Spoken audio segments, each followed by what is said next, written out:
Throughout human history, groups and societies and nations have fought with one another over the access to a control over valuable materials. Arable land for farming. The oldest wars were probably about river valleys, the Nile Valley, the Tigris-Euphrates Valley, the Jordan River Valley, wars over land and safe sources of water, secure sources of water, the oldest known recorded wars. Wars were also fought over gold and silver. That's what prompted the Spanish to conquer Latin America, the Western Hemisphere, over spices, over valuable timber and furs, and other valuable materials. So war over resources is not new. What I've come to believe, what I'm convinced is that oil is the substance more than any other that's going to prompt warfare in the 21st century of all resource wars. Why is that?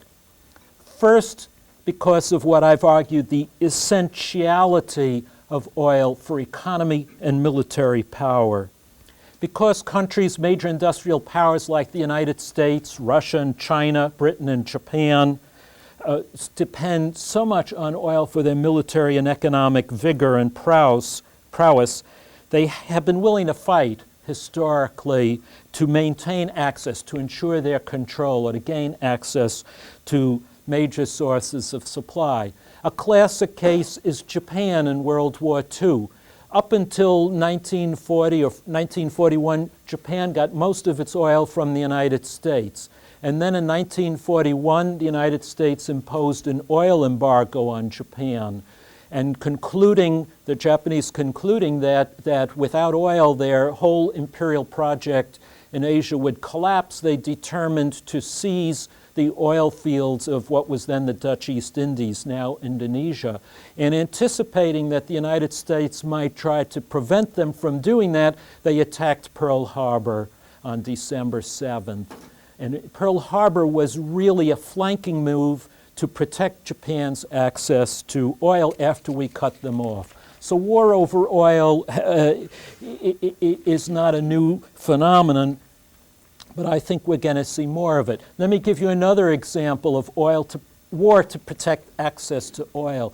Between 1980 and 1988, Iran and Iraq fought a war, the Iran-Iraq War, a very bloody, horrible war. The United States was not a belligerent in that conflict, but Iran and Iraq started attacking each other's oil tankers and the tankers of their allies. Iraq was then allied with Kuwait, and attacked their oil tankers in order to cut off the flow of revenue to the opposing power.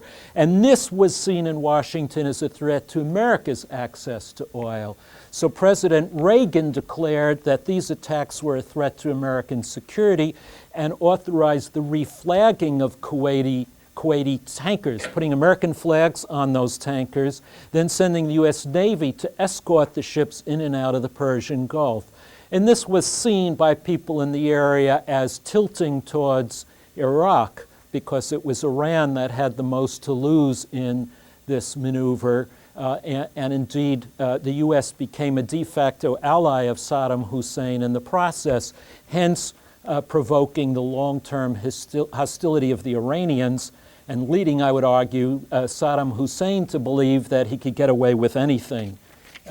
But this is another example of how major powers will use military force to protect the stream of oil. And for a number of reasons. To begin with, border areas, wastelands, contested sea areas that were once thought valueless, like the South China Sea or the Caspian Sea, suddenly become very valuable when oil is discovered there. And so countries are now fighting over contested maritime economic zones. There have been fighting between Iran and Azerbaijan over their offshore territory in the Caspian Sea because it's believed to sit on top of valuable oil supplies. And China and Vietnam and the Philippines have fought over the control of the South China Sea for the same reason. But even more significantly than this is the fact that in most developing countries, oil is the property of the state. It belongs to the state. That's different. In this country, oil is the property of investors and landowners and the big oil companies. And that's true mainly in the other capitalist Western countries. But in most of the rest of the world, oil is the property of the central government of the state. And that means whoever controls the government, whoever controls the state, controls the principal source of wealth in that society. Now, the opposite side of the coin from that is that if you want access to that oil, or you want it distributed more fairly, maybe in a more democratic way, for example, and there's no democratic option to change the established government, and if you speak out publicly, as in Saudi Arabia, if you speak out against the Saudi royal family's monopolization of wealth, you're likely to be disappeared forever or exiled or put in jail and with a key thrown away. So what choice do you have? The only option to change governments in these petrostates is through violence. And so petrostates, by definition, invite revolution, insurgency, coups d'etats, terrorism, and other forms of violent political change. And that's true of almost all of the third world petrostates around the world.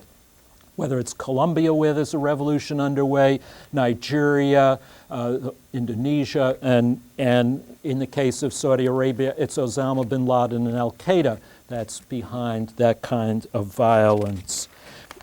By definition, the accumulation of oil wealth in these petrostates leads to instability and violence.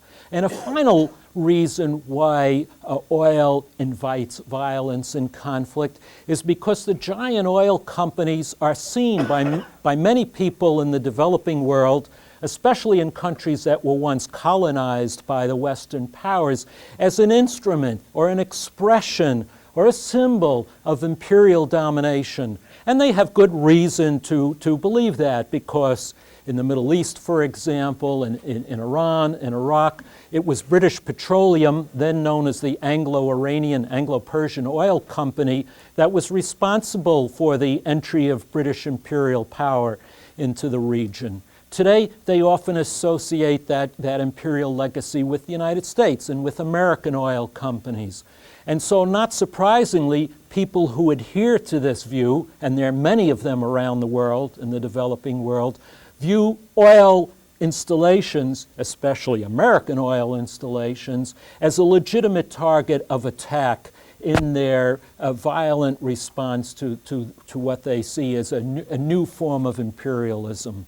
So, and that, by the way, is a lot of what we're seeing in Iraq. Yes, there's fighting in the cities, you all know about that, but on a day-to-day basis, a lot of the attacks that are going on are directed at the oil installations, the oil pipelines. And American soldiers are now spending their days protecting oil pipelines. That's the future of the American military, is protecting pipelines and refineries in these areas of instability. Well, this is jumping ahead to the third piece of this discussion that I'll share with you, American foreign policy.